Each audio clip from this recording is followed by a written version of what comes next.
If you don't read the newspaper, you're uninformed. If you do read it, you're misinformed. What is the long-term effect of too much information? Information, I just need some information. I've been dying. Is it lack of education? I've been reading without any transformation. I'm addicted. Is it overstimulation? Hey. Welcome to the Sixth Sense Report. Hear ye. Come on. You are listening to the Sixth Sense Report with Joel Nikoloff and Darnell Samuels. Billions and billions and billions. Is that what you're aiming for, bro? Get that paper? Honestly, that that amount of money, if I had that amount, it kind of scares me. I'm more so scared to have that kind of money. It's funny. I remember, I think I was in a conversation yesterday where someone said the thing about money is it actually amplifies the character who you are. Well, like the great B.I.G. said, more money, more problems. Well, what's really messed up? Historically, the word billion meant a million. Okay, so what does it mean now? 1,000 million. Wow. 1,000 millions? Yeah. Wow. I know, in that context, you're like, but the crazy part is, historically, the term billion meant 1 million millions. Okay. So like 3 extra zeros was originally a billion. Okay. I don't know this. I know that historically it changed. I think around. It's here. I'm in Wikipedia. It says the United Kingdom used the long scale billion until 1974, and they call it the short scale billion versus the long scale billion. And I think it was around the 1950s. And I think I remember hearing something along the lines of the reason it got changed was so someone could claim, "Oh, I'm the first billionaire." Oh, or something along those lines. Somebody wanted to say, "Oh, I'm a billionaire," but they basically changed the definition of a billionaire to be able to qualify as a billionaire. For our listeners, as you heard the conversation, or probably read the show notes and the title, basically we're going to discuss, should we tax billionaires out of existence? In essence, the origins of our conversation come from a couple TVO programs. They were titled "Should Billionaires Exist?" and "Should Billionaires Be Taxed Out of Existence?" Mm-hmm. Our boy Sam Say was posting on Twitter, I think, a picture of him actually watching the debate on January 21st. This is what he said: "I'm genuinely sad over this." And then he quotes Leviticus 15:19, but I think it actually is 19:15. Discrimination Mm-hmm. against the rich is just as evil as discrimination against the poor. And he wrote, "No one should be taxed out of existence, not the poor, not the rich. But socialism is envy and injustice masquerading as equality and justice." I know that's a pretty loaded quote, but I just we're probably not going to get into it too much because I think maybe the whole show will kind of engage that topic. But I thought it was good to bring that up because I think he served as a bit of a catalyst for this episode. Yeah, well, I after he posted it, I definitely went to go look it up, and then and it's a really good question. Is it, should we tax billionaires out of existence? Is it okay to have billionaires, and so forth? So it was definitely interesting to think about and actually watch the actual debate. So for the listeners, what we're going to be doing is looking at the two main arguments from the debate. One having to do with how the wealth was accumulated, and looking at the idea of taxes and taxing the rich. But to give you guys more of a context about this debate and this discussion, I'm going to give you the numbers on the results from the debate, just so you can get a better context of where people's heads were at. So before the debate, 59% people said, yes, we should tax billionaires out of existence. And then 20% said no, and then 21% were undecided. Now, after the debate, 62% said, yes, we should tax billionaires out of existence. And then 24% said no. And then 14% were undecided. So if this was an Oxford-style debate, the no would have won because they had a greater change. Which was In of the- 1%. Well, 4%. Yeah, 4%, and the other one went up by 3. By 3. But it so it's actually one. might be proportional. I think the Oxford style, it might not just be percentage of votes, it's the percentage of the change. Yes. So when Yeah. you have so I mean, without either way, they still won on an absolute standard. If you're judging based on the proportionality, then you might think, oh, yes, won. I would argue that the audience would considering it's TVO, it's a government funded program. Generally speaking, you're probably going to get a more pro-government audience. And so I don't think the 60-20 split would necessarily represent society, but it definitely represented the audience. Yeah. Well, if anybody from TVO is listening, next time you guys do a debate, send me some tickets. I'd like to come and watch. Yeah, send it looked me like fun. an invite. I'll come light up the guest. Well, I'm not kidding, but If when they move on to Q&A, yeah, I'll bring the fire. yeah, bring all the smoke.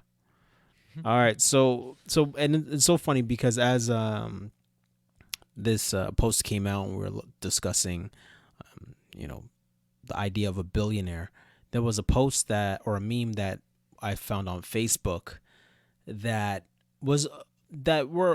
basically echoed the same sentiments of anti-rich people. Right.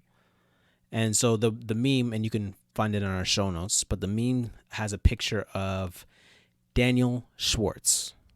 And so it says this, and Daniel Schwartz, he's the CEO of the So it's a picture of Daniel Schwartz, and he's the CEO of the corporation that owns Tim Hortons. Over the past 9 years, Schwartz has been paid $250 million. But when the minimum wage went up to $14, Tim Hortons cut paid breaks, sick leave, and other benefits for its workers. A full-time Tim Hortons worker would have to work for 8,500 years to make what Schwartz was paid. But the corporation still refuses to guarantee them paid breaks. And then it says, share if you're sick of this corporate greed. So what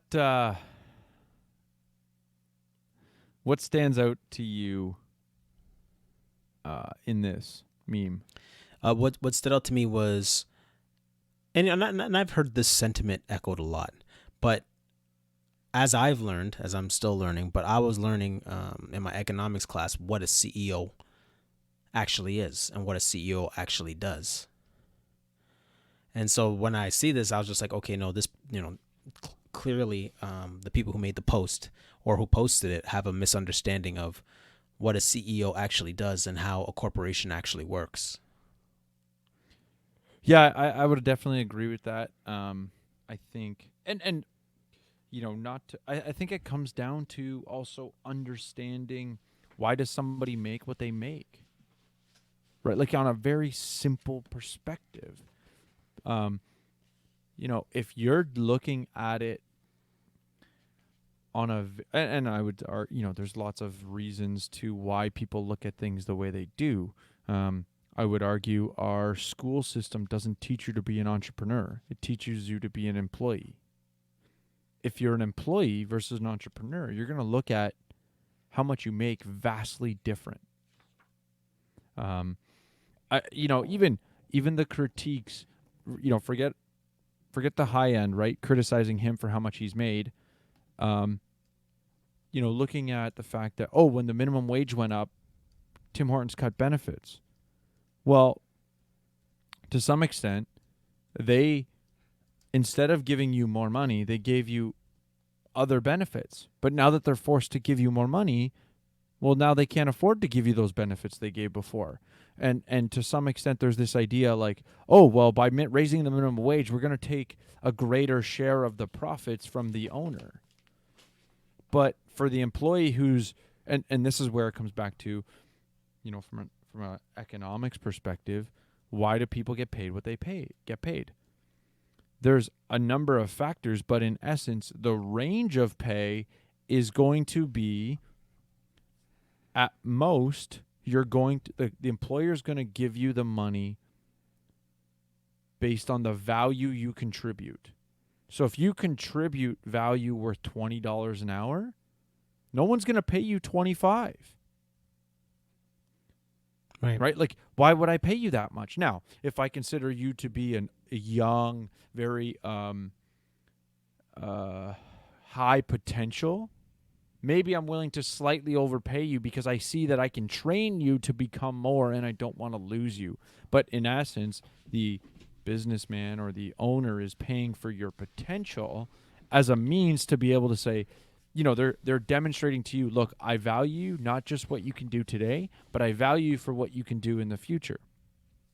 An example of what that looks like in, let's say, in a business world, an employer might be willing to pay for you to go back to school to get a master's degree or an MBA or some other sort of postgraduate degree or certification. But in compensation for that, they need you to sign a 2-year agreement that if you leave early, you have to pay it back. Mm-hmm. Right? So there's a reciprocal nature to, I'm going to slightly overpay you, but I want to reap the benefit of it. And so it's an aspect of, what value am I contributing to the company? Mm-hmm. And so that's where, the entire compensation package between, the cost to and this is where things, I'm an accountant, I'm a tax guy, I get it. Well, a tax guy meaning I understand how the taxes work. As an employer, I paid you $14. Oh, but then I also had to pay the employer portion of EI and CPP. And then I also had to pay this employer health tax when I have salaries over $400,000 a year. Oh, and I also have to pay this insurance. Oh, and workers. So in reality, I paid you $14 an hour, but it cost me $25 an hour. Mm-hmm. Right? So part of the problem of why you're getting as little as you're getting is because the government throws all these fees and taxes on top that separates what it costs the employer and how much the employee receives. Right. We addressed this issue back on episode 12 on minimum wage, and we were discussing Tim Hortons and their minimum wage. So if you guys want more of a breakdown of the arguments for and against minimum wage, check it out, episode 12. And I don't know the episode off the top of my head, but we actually also addressed the Tim Hortons scenario. Yeah, that was the Tim Hortons episode. Oh, wow, dude, that was episode 12. That feels like, oh my goodness, man. I'm having like time warp. I feel, oh wow.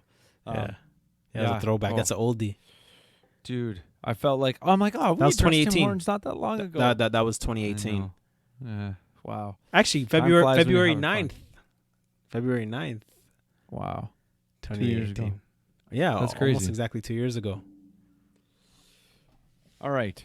So let's get back back off of this meme. I guess the other thought, and this came up, the quote here in the meme, but it also came up in the debate, was this idea of how much time would you have to work to get the equivalent of, a billionaire, or of getting the CEO who gets paid $250 million, and I think, again, it goes back to a labor perspective of value of wages, right? So in economics, I've brought it up a million times, the value theory of prices versus the labor theory or cost theory of prices. And when you look at, and I would say using time in terms of another person, it's inherently about cost theory, right? How much time did they have to put in? Therefore, $250 million, that guy's getting overpaid because it's all about how much time he put in. But I would say to you, entrepreneurs, CEOs, high level, people who can think at a very high level of an organization are not paid for their time. They're paid to think and make decisions. And if you're paid for your time, you're never in your, this is for the audience. If you don't, what I'm about to say, if you don't agree with me, I would say you really need to think about what I'm saying. If you want to make, I'll call it legit money, but if you want to make a significant amount of money in your life, you will never, ever do it if you only charge for your time. As an entrepreneur, if you do some sort of construction project, if you do renovations, if your way of pricing out a project for some is based on the amount of time it takes you to do it, that is never scalable and you will never become successful. If you base the price on the value that the person you're providing that product to, then the margin is, now you decide, okay, based on how much that person values it, I can charge them this. Also, you compare it to the market. What are other people charging? Well, based on my quality, I can charge X% more. But I need to then go, okay, well, what is it going to cost me? And I go, based on what I can sell it to them based on value, the cost comes into play of, is this a project worth me entertaining? When you start to think about things in that manner as an entrepreneur, that's when you start to really grow your business, when you start to really reap profit. Because the project where your value, i.e. price, compared to the cost is only small, you just say, oh, you know what? It's not worth my time. It's not worth entertaining. I have other opportunities where I can have a greater margin between the cost of producing and the value of the product I'm creating. Okay, so moving on to the debate. Okay, so for the pro side, who's for taxing billionaires, Armine Yelzine. So she's formerly an economic advisor to the current federal government, now an Atkinson Foundation fellow. And this was her argument. And in Canada, we have seen the doubling of the number of billionaires over the last decade, and now they control $172 billion of our public wealth. At the same time, we've seen more precarity for more people. Yes, it's true. Unemployment rates are at rock bottom lows in Canada, but wage growth has been remarkably slow, and we keep seeing people struggling to get by. In fact, in the bottom 20% of Canadians, 1 out of 5 of them doesn't even have $500 worth of net worth. So something's going on here where there is more money, tons more money, but it is so poorly distributed that it's creating a whole bunch of stress. And both of these things are a result of public policy. They are not a result of accident or people's personalities. It's policy that created more billionaires that control bigger shares of markets, both domestically and globally. It's policy that created billionaires that pay less in taxes than a generation ago and have more tax shelters because of their lobbying. And they are immeasurably richer than they were a generation ago, but paying considerably less, while at the same time we do not have money to repair and extend infrastructure. We don't have enough clean water in the country. We don't have enough affordable housing or affordable childcare. All of these things, my friends, by policy design, not by accident. So you have to ask yourself, why are we protecting billionaires instead of protecting the vulnerable? Are there any key sentences or key questions that stood out to you? Oh yeah, most definitely. She was very clear that she believes that, you know, the billionaires accumulated their wealth through policy and not personality, and that I would differ. I would disagree with her on that. Okay, and I know you're going to want to get into that more, but is there anything else that stood out to you? She was talking about the wealth being distributed. That that it was being, that the government was funding the billionaires. That's what it sounded like. And then she ended with, so why aren't we protecting? Why are we protecting billionaires when we should be protecting the vulnerable? And I thought that was a bit of a straw man, a false argument. That's not true. At the same time, I think it's a fair question, right? Like, in the sense of it. Like, so let's change the question. If she's correct about the fact that government is protecting billionaires, if she's correct in that assertion, then the question of why are we doing this instead of protecting the vulnerable? I think that's a fair question. If her her premise is correct. I would say that there's an aspect of correctness to it if you consider the concept of corporate welfare. Right? If you consider government handouts to corporations that are failing or even not failing. A great example of that is I remember seeing this headline about the Canadian government paying Loblaws to upgrade their fridges to like more energy efficient.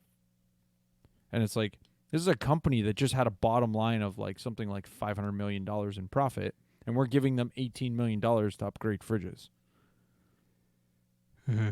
And so in that regard, her question, now it's not, her question is aimed at the individual who owns $1 billion. I'm changing that around to say, well, what about the corporations that we're supporting, that at the end of the day, supporting those corporations, really, it might be going to the billionaire's pocket. And so that's where I look at her question and go, okay, I'm not really answering the question she's asking, but I think there's better questions that really resonate with the heart of her question.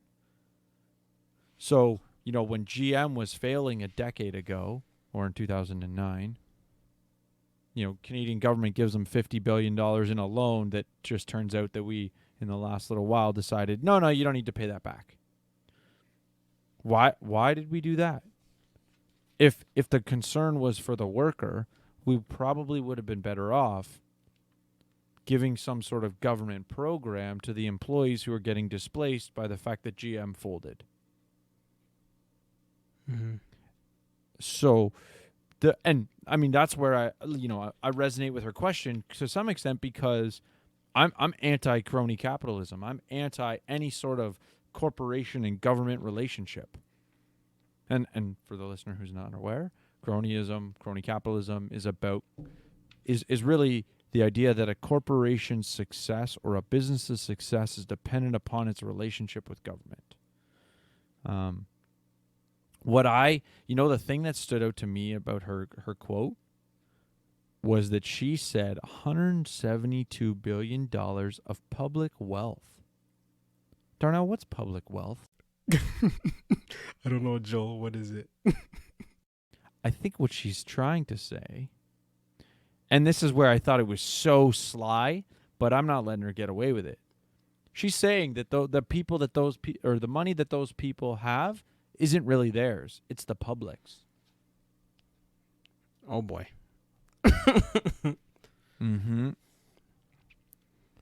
And so, she has other good questions, right? She said 20% of Canadians don't have $500 worth of net worth. That's a interesting statistic that we need to address as a society, right? Inequality is a bad thing when the bottom of your class is impoverished. Now, if this stat was 20% were unable to, were unable to feed their family, that's a bigger problem than not having a net worth. Not having a net worth really is saying, I spend everything I make. So I beg the question, or to me it begs the question, is it a spending problem or is it an income problem? And I brought this up I'm pretty sure I brought that question up when we talked about minimum wage in the past, because I think we as a society too easily default to, we have a spending or we have a income problem. But in reality, I think we have a materialism, which leads to a spending problem. Or we have a materialism problem, which leads to spending. Right? Because we want stuff, but we haven't had to recognize the value in delayed gratification for the building of wealth and what the value that provides both me and my family in the future. Right. No, totally. And I think she had a misunderstanding of how one accumulates wealth. And I remember back in the episode that we did with Sean Ediemi in the Dollar Savvy podcast, that dollar 6 cents collab. And you and Sean made two very good points. He defined wealth as having more than you need, more than your basic needs, to cover your basic needs. And then you defined poverty as not being able to meet your basic needs. And I thought that was very helpful in kind of putting some kind of definition to these arbitrary terms that we throw around as trigger words. But I think like from like a practical perspective of how to accumulate wealth, we all know how to do that. You know, we were all taught these things as kids. We just have been consumed by the culture. So like one example of how one accumulates wealth is people Saving? that's saving, but also people earn income and become wealthy by helping others. Just good old customer service, being able to help those and provide a service. So I have a book from the Fraser Institute called Economic Principles for Prosperity. And it's written from a Canadian perspective, and it's just basically an entry level breakdown of economics applied in the Canadian context. And so they just give you this brief breakdown of how people earn income and become wealthy by helping others. And it basically says this: because all transactions in a market economy must be voluntary, the only way to persuade others to give up their money is to provide something that they value even more. Whether it's a new hire at a fast food restaurant or the CEO of an international oil company, people earn their income by providing valuable services in the eyes of those who hire them. Regardless of the dollar amounts involved, the principle is the same. The principle is clear enough when there are only two people directly involved in the transaction. For example, a street musician playing in downtown Toronto might receive tips in his open guitar case from passerbys. In this scenario, it's obvious that this income is directly tied to the entertainment he provides to others. But then they go on to use an example of Celine Dion and her performing at a major venue. Again, you know, she doesn't have to convince people to come. She doesn't have to do too much convincing to get, you know, her fans to come out and support her and, you know, give her millions and millions of dollars for what she does. Right. So again, when you think about being a billionaire, it isn't the economy isn't a zero sum game. It isn't a piece of pie, or for me, a piece of pizza that you divide up. But the economy is a little bit more nuanced in that. It grows. The pizza grows. It isn't a matter of, okay, well, this is as much slices as we get. So as we say, you know, the rich get richer and the poor get poorer, meaning that the only way the rich get rich is only by stealing from the poor. That's not the case, and that's not how the economy works. And, you know, I think it was either Jeff Deist or Jeffrey Tucker that they were asked the question of how do we create wealth? And his answer was division of labor. And I remember thinking, like, what? That's kind of whack. But the idea behind it is you specialize in the thing that you're good at, and I'll specialize in the thing I'm good at, and we trade. Mm-hmm. Because that's division of labor, right? So we instead of, you know, like 100 years ago, I had to be on the farm in order to provide for my basic needs because we didn't have the ability to scale up farming. And maybe it's 200 years ago, whatever, you get the point.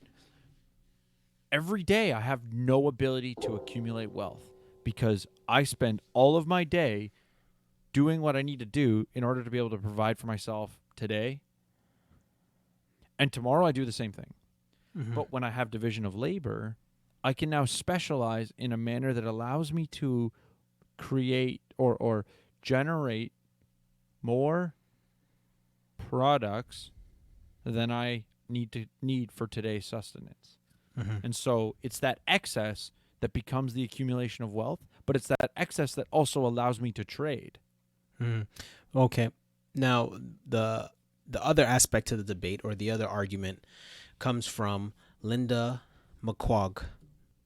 And she was a former federal NDP candidate, co-author of the book called The Trouble with Billionaires. And we'll play a clip from her comments. Imposing a wealth tax on the super rich would actually have little impact on the lives of billionaires, but it could pay for things that would absolutely transform the lives of Canadians, like free university tuition, housing for the homeless, investments in green energy, etc. Billionaires don't deserve their vast fortunes, I would argue. Their vast fortunes which were acquired due to political connections, monopolies, cronyism, or simply from inheritance. You know, the lucky circumstances of birth, or what Warren Buffett calls the ovarian lottery. In the debate, the two guys that were on the opposite side, the no side of the question, Sean Speer and Graham Moffat of the Munk School of Global Affairs and Public Policy, I thought they had a pretty good response. They referenced the fact that the income tax was originally only for the rich. Right? When we brought it in many, many years ago, it was like, I think it was like something like 2% of your income if you were in the like top 10%. I might not be right on my brackets, but you get the principle. That's correct. The original income tax was brought in for that purpose, and it was only on the rich. It's only on the rich. The problem is it doesn't work in the long run. Eventually, the government continues to grow. The programs continue to grow. They need more money. And so I would challenge to say, and these guys essentially challenge to say, right now you're saying it's only on billionaires. But in essence, we're talking about a wealth tax. Who's to say everybody doesn't have to pay a wealth tax of 1%, 2% of your wealth every year? Mm-hmm. Right? So to some extent, they're challenging is the slippery slope. And so, the question, although it doesn't really address her question, it challenges kind of the presupposition that, it's just on the rich. It's just the billionaires. Because historically, we see that might be how you bring in the tax, but it's not long before the middle class also starts feeling that tax. Mm-hmm. Because, hey, it's a great tool. We can do more things. Whether or not those are actually cost effective and good use of resources doesn't matter when you're the government who basically can legislate these things into existence. You don't have to actually sell them, especially once you've already put it into place. You're just expanding. So, Darnell, when you hear of this idea of more tax or more taxes to do the thing, regardless of the program, right? I mean, whether you think these are good, valuable things that the government should do or society should fund, what are your thoughts on, let's do it through more taxation? Yeah, no, well, I know me and you have discussed this before, probably not on the show, just,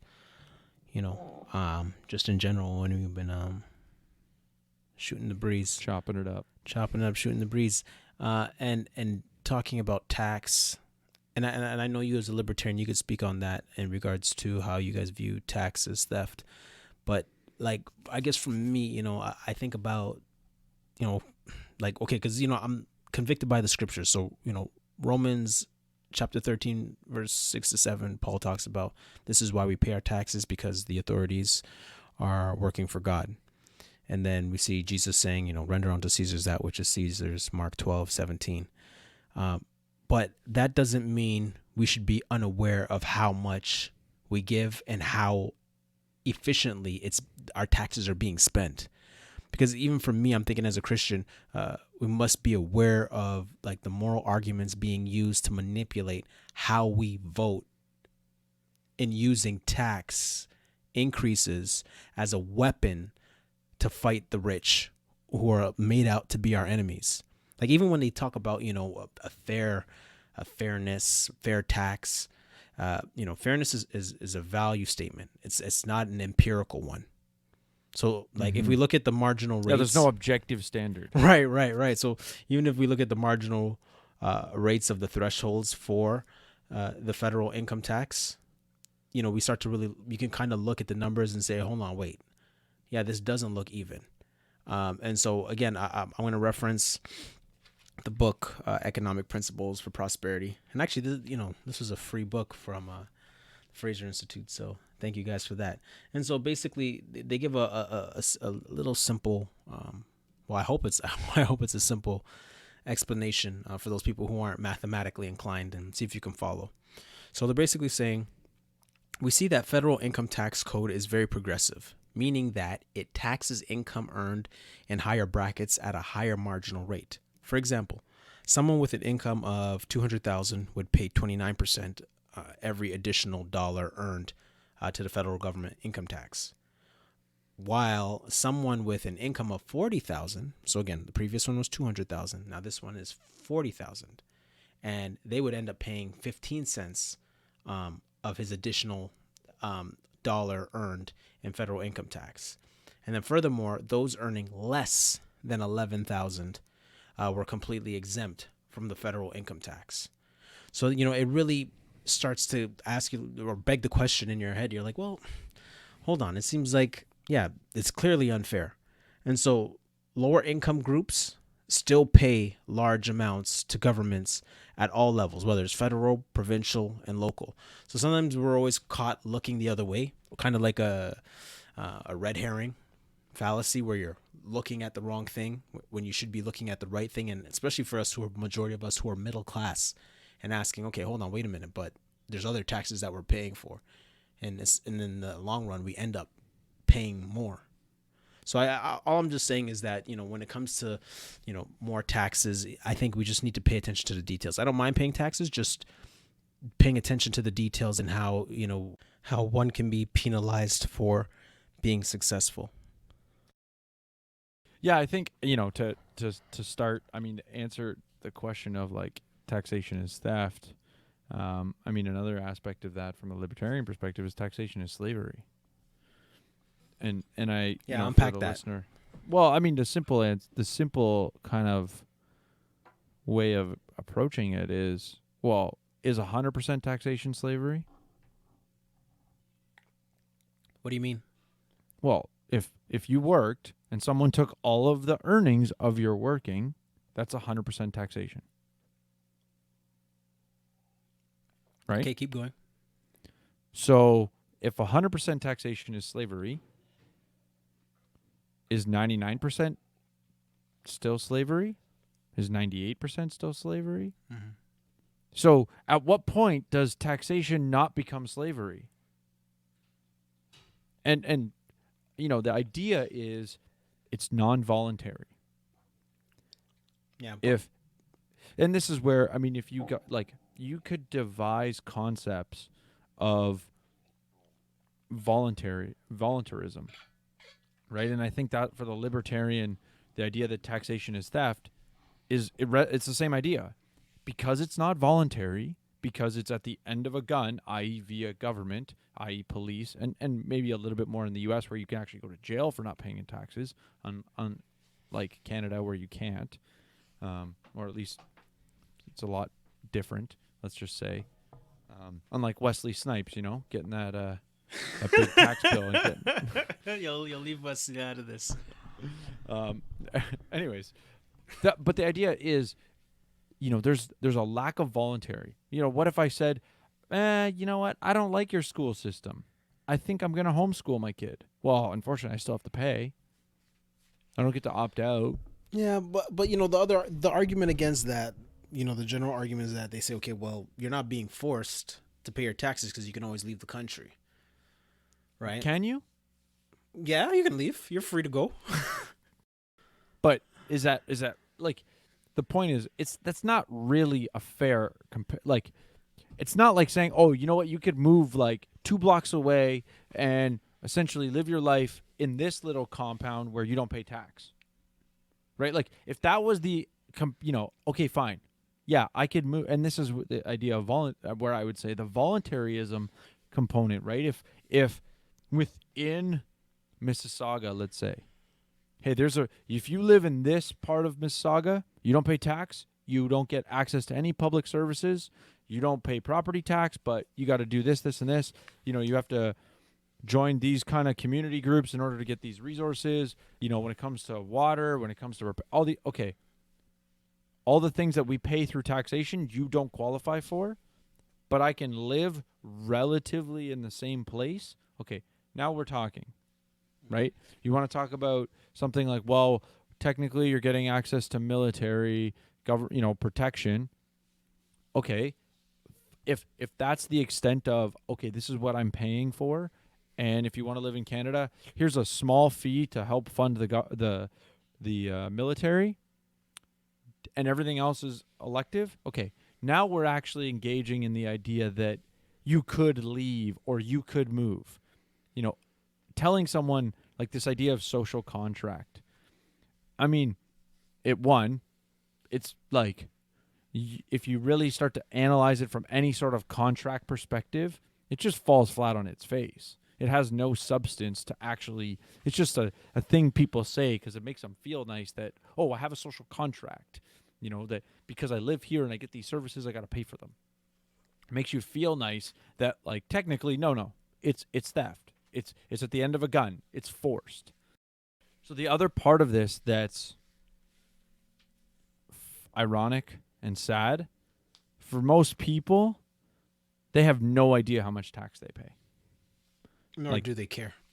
Well, I think if they knew, they would care. Like, absolutely they would care. For one, if you think about sales tax, your point about the low income paying, if you look at sales tax, low income actually pay a higher proportion. Right. Because they consume a higher proportion of their income. Yeah, that was my point. But, we have to make sure that we're not getting swayed by emotional arguments. But there are some people, but there's some people who are just so disheartened by the system, they don't care. They don't care. See, this is where I was going to say. The reason why people don't understand how much tax they pay is because it's through your employer. It just comes right off your paycheck. Well, I was just going to say, it feels great when you get your $500 return at the end of the year. You're like, I got a tax return. But in reality, what that meant was you overpaid your taxes all year long. And the real number you should be looking at is total taxes paid. Well, guess what? That number was $10,000, and you got a refund of $500. Now, how do you feel about taxes? Who, me? So, anyone. Just rhetorical. It's a rhetorical question, right? Okay. But I mean, to you too, right? Like, if every year you're like, oh, I got $200 return, I got a $500 return, I got a $5,000 return year. Oh, this was great. But what's the actual amount of that you paid in taxes? Mm-hmm. And then, guess what? Take about 50% of that and say that went to medical. But what I'm saying is that people don't care about taxes because they are rationally ignorant, as we discussed in our behavioral economics episode. People are intimidated by the numbers, so they don't do the research. Thus, contentment settles in. But if I said to you, guess what? You paid $5,000 a year for those for the medical services was that worth $5,000 to you? So the point I'm trying to make is that the lack of voluntarism with regards to taxes. There's no ability to evaluate, are these valuable services?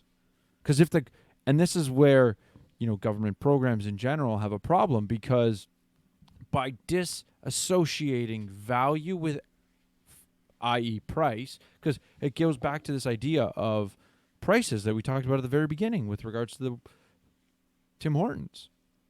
Value of the services you get is based on how much you're willing to pay. And when that equation isn't even, like, if you look at the socialist dream being Scandinavian countries, well, guess what? They actually try to incorporate a market system by forcing the people to still pay something. You're right. You don't get free services like you do in Canada, free in quotations, of course, like we do in Canada. You don't just go to the doctor and pay nothing. No, you still have to make, whether it's 40%, 30%, 50%, there's still a payment component, which demonstrates at least like if you're paying only 30% of the cost and you're still not willing to purchase it, that's demonstrating that even at 30%, it's not worth it. From a value perspective, you're more willing to spend your money on something else. So I know I'm going off on a tirade. I'm going off on this tax idea, but I think it's too. Well, tell them why you mad, son. We too easily are willing to go. Yeah, the government will figure it out. But it's our ignorance of economics. It's our ignorance of how markets work. It goes into, so move it, let's move into the billionaires list, because I think this, you already kind of teased it out a little earlier when you said, how do you make $1 million? It's by customer service. Or $1 billion. Right? Well, Or $1 billion. Yeah. You want to be a billionaire? Show good customer service. You got to make $1 million first. Yeah, because when I was listening to the debate and they were bringing up the Canadian billionaires, I said, you know what? Yeah, let me take a look at this Forbes list of Canadian billionaires. And I really thought that the two ladies were kind of painting a caricature of billionaires as greedy, our enemies, or that they weren't real people.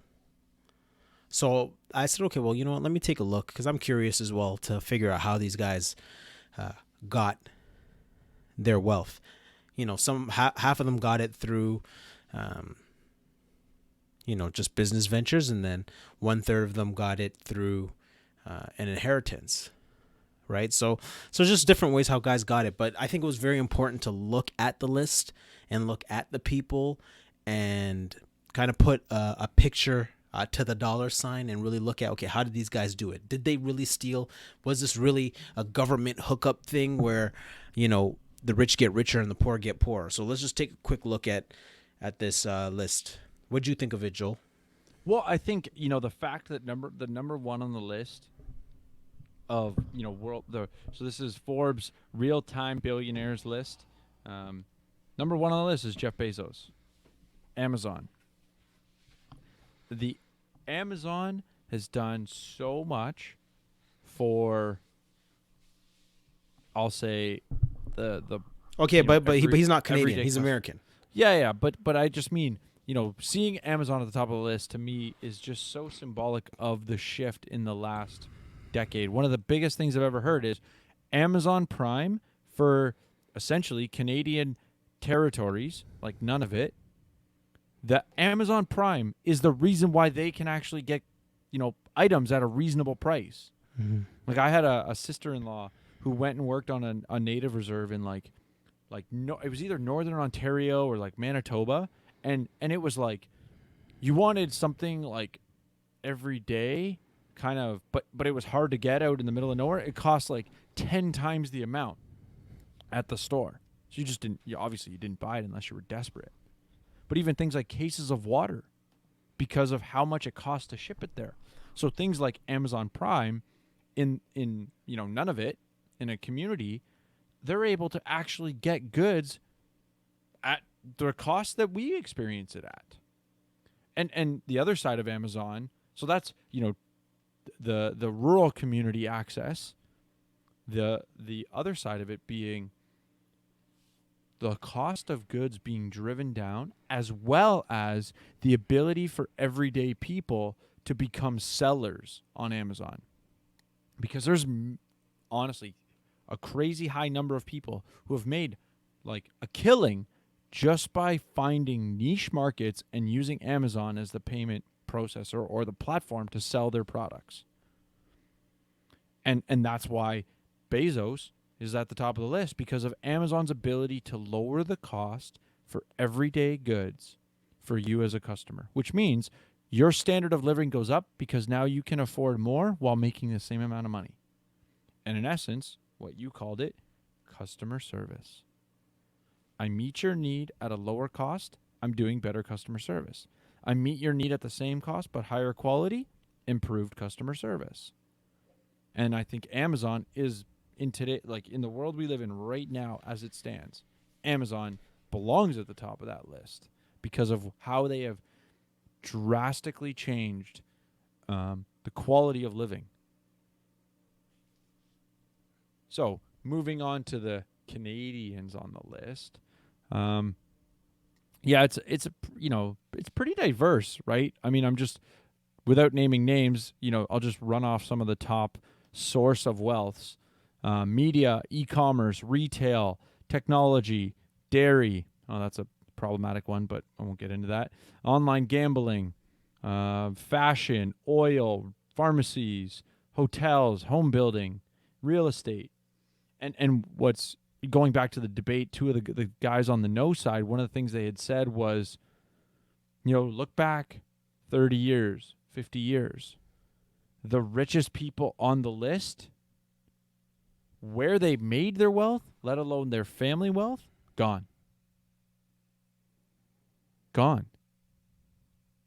Which demonstrates that this, concept of a billionaire isn't, and if you're like, what are you talking about, Joel? You don't know what you're talking about. Think of media conglomerates, right?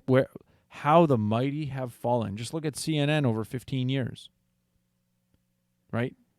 Any sort of mainstream media, what's over the last 10 years with YouTube and all these things, though that industry that used to be at the pyramid when the only way you could broadcast to everybody at one time was through, one of those 6 channels that everybody got on their tube television.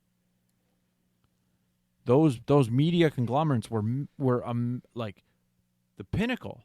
Today, they're not even on the list, almost. It's events like the Super Bowl that drive the eyes because live TV is the only thing. Any sort of recorded programming, it's irrelevant now because we have, how many different providers that give us on-demand video. So the point is that these guys were trying to make is, yeah, they're the billionaires today, but they don't, it's not like they're going to, those individuals are perpetually just going to exist, right? If Amazon stops providing better customer service than their competition and someone comes out with an innovation that actually now makes Amazon not the best, and when I say innovation, I mean it could be anything. We talked about cryptocurrency. How would cryptocurrency change it? I don't know. I don't see it. I don't have that vision. But the point I'm trying to make is, how much does Amazon's value start to diminish 30, 50 years from now? Because they didn't shift the way the world shifted. Like the media people that I was referring to previously. Mm-hmm. Yeah, no, what I noticed from the list was how normal the people were. Because sometimes when it comes to when you see a person that makes $1 billion, they almost seem superhuman. But like when you start to look at, because it's 1,000 millions. Right. So, but when you start to look at it, so like for example, David Thompson, who's number 1 on the Canadian list, but number 27 worldwide. And he's at the top of the list he's worth $42.5 billion.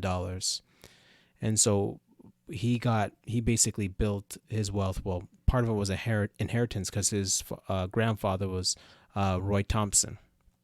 So they own publishing. Yeah, publishing and a bunch of media outlets. And so he has a Master of Arts at the University of Cambridge. So he's a pretty smart guy. But he got his through an inheritance. His grandfather forward thinking. But another guy on the list is but I mean, not to sell him short, right? Because the other side of it is he inherited, a corporation. Yeah. That is still valuable. Right? No. Right, I'm not. I hope I wasn't selling him short. No, but I to just came for the Cambridge. listener. Oh, yeah. Listener, just because it's an inheritance. It doesn't mean of course. It doesn't necessarily mean it's a bad thing, right? Because this guy took over the company I presume that's an aspect of why he's got the inheritance, And the question, he maintained its value. right? How many of opposed to us squandering how, it. how many of us would have been able to maintain it or squander it? And that's something you guys should think about. But the other guy on the list is Joseph Tsai, and he's the second guy on the Canada list, and he's worth $11.3 billion, and he built his wealth through e-commerce. And so there's this neat thing here. So it says here, he is a vice chairman and co-founder of Albeita Group and ranks as its second largest individual shareholder after chairman Jack Ma.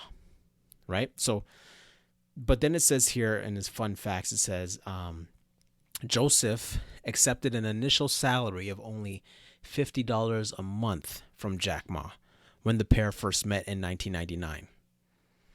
Right, so here you go, humble beginnings. Hustle. And also, he played lacrosse in high school and college. Right, and he's a big fan of the sport. So you can see he's not just a bookworm, but he's an athlete as well. Right, so these are guys you start looking on the list and you're like, oh, okay, seem pretty normal. There's another guy on here who only has a high school education. And he was able to, who was it? There's a guy who has no formal education, Jim Pattison, and he was ranked number 272. Five in Canada. Oh, number 5 in Canada, right? And then we also have, and also, by the way, the list also points if these guys are divorced or not. So when they're making arguments like these guys won't miss the money when it's gone. Well, the funny part is Bezos. He's divorced. I think his wife's on the list too, or his ex-wife. Right. You know what I mean? So it's one of those things that you have to take into account. And then we also have a professor, David Cheriton, who goes by Professor Billionaire. So David Cheriton, who teaches at Stanford University, made his fortune thanks to an investment in Google. So he made an investment in Google. He invested $100,000 when Google was just starting. Wow. Yeah, I know, right? Because now you're thinking like, whoa, wait a minute, 100,000. Well, that was definitely. He sounds like he actually did his homework. Yeah, he made a smart bet. Yeah, right. So there's many different ways how guys. Well, I think it's an important point to point out, though. How did he have $100,000? You know, I would hope that wasn't his entire savings. Yeah. But he had to build that up. That wealth accumulation had to come from spending less than he made. Right. And also another fun fact about him is that he still lives in the same house for the past 30 years. So before he became rich. So that shows he's a pretty humble guy. So let me ask you, Joel, what's your 2 cents? My 2 cents is one, I think Billionaires is like this, mythological creature. And I think, what you referenced about looking at the list, looking at their names, seeing where they got their wealth is a valuable thing to kind of recognize. One, we're talking about actual people. And the other side of it being, like you said about the guy with the $100,000 investment. To some extent, he had humble beginnings, but he recognized the value in accumulating wealth. And in essence, what I talked about earlier with regards to spending less than you make. The ability to accumulate $100,000 in wealth, a lot of times it might require living very frugally in your early years, right? I mean, I've started listening to a couple people on kind of some real estate stuff in terms of investing and how they build their wealth. And there's this idea called house hacking.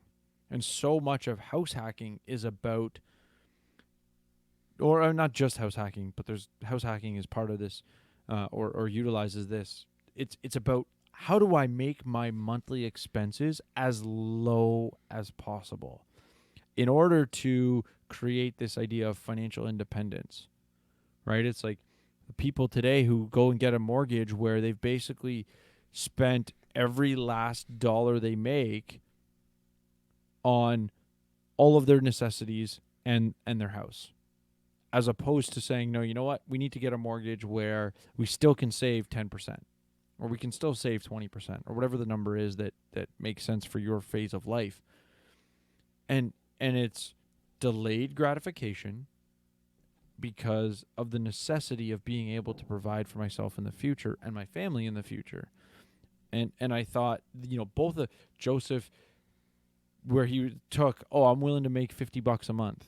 Well, he had to be in a place of financially independent that he could be willing to take that. Right? He had to set himself up for, this is a great opportunity, but the fruit of it's going to come in the future. And I need to be willing to be able to sacrifice today to bear that fruit. And I think so much of our conversation today about taxing the wealthy is really, no, I don't want to give up anything. Or the people with $500 in net worth, like that woman referenced, how much of that is a spending problem? So to me, that's where I think this conversation lacks both sides. It's only about the income problem. It has nothing to do with the spending. It has nothing to do with costs. What are the drivers that make cost of living too high for the poor? And can we address those? No, let's just give them more money. So that's my 2 cents. What about you, Darnell? The reason why people assume the rich got their wealth unjustly is because they don't understand how wealth is accumulated. Customer service, smart investments, and hard work. That's how one goes from ashy to classy. I wonder what those who are anti-rich would do if they were the ones to wake up a billionaire. Now, I ain't famous or rich, but this looks like some good old-fashioned play at hating. Like, what if I was a billionaire that earned my money and y'all had your hands in my pockets? That would bake my biscuits. The Bible tells us to be careful of the distractions of being rich, but it also encourages smart investing, like in the parable of the talents found in Matthew chapter 25, verse 14 to 30. God also commanded us to use his creation creatively for the benefit of human flourishing, good customer service, as seen in the first Great Commission called the Cultural Mandate, found in Genesis chapter 1, verse 26 and 28, and then chapter 9, verse 1. So as Christians, we gotta be on guard for those who want to de-incentivize the hustle with name-calling, taxes, and policies.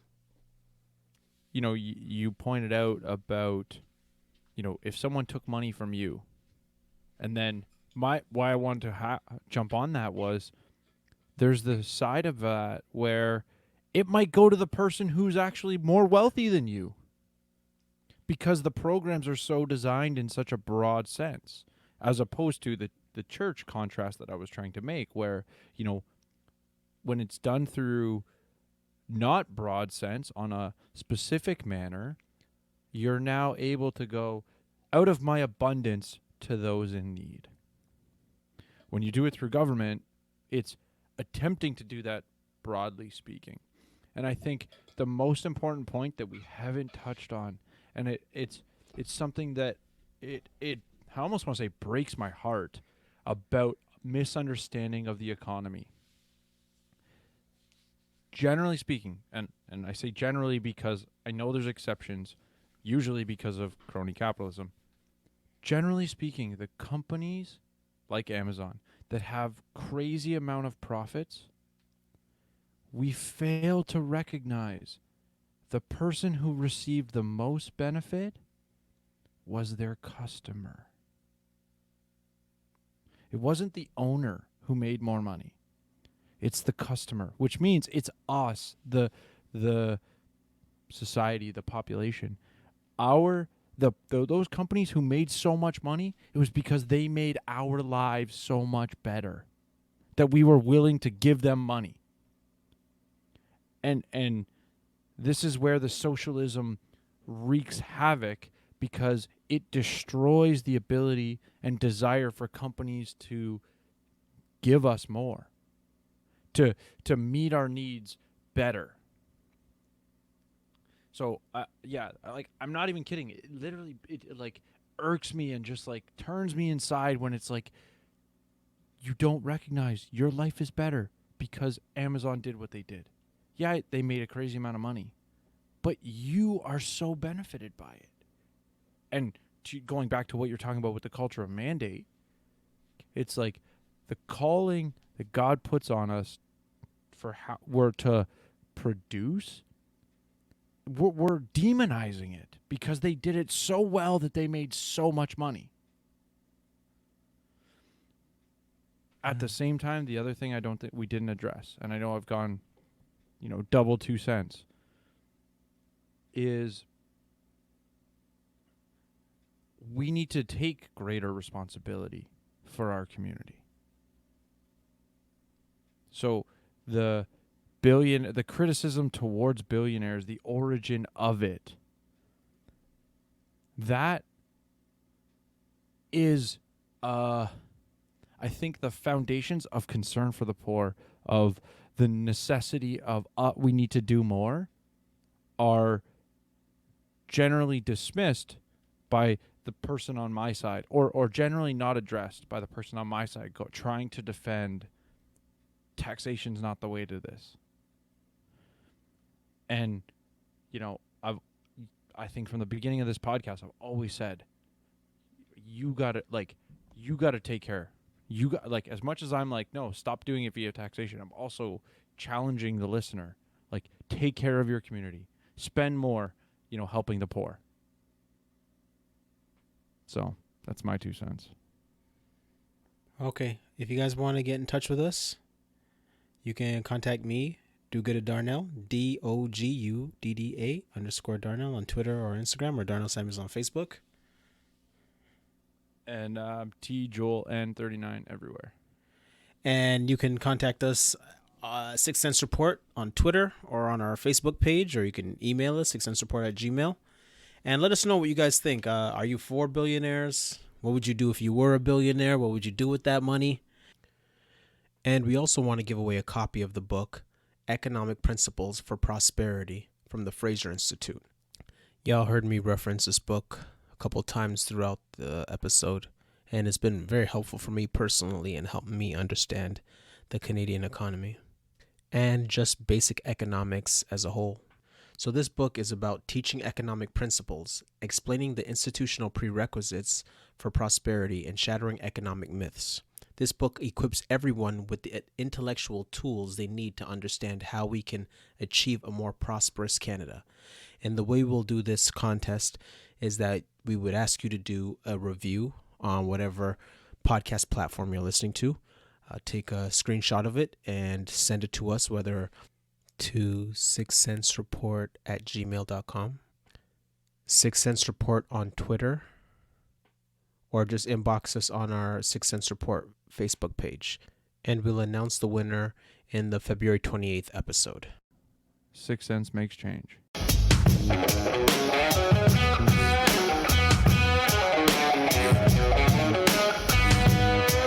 But you heard me?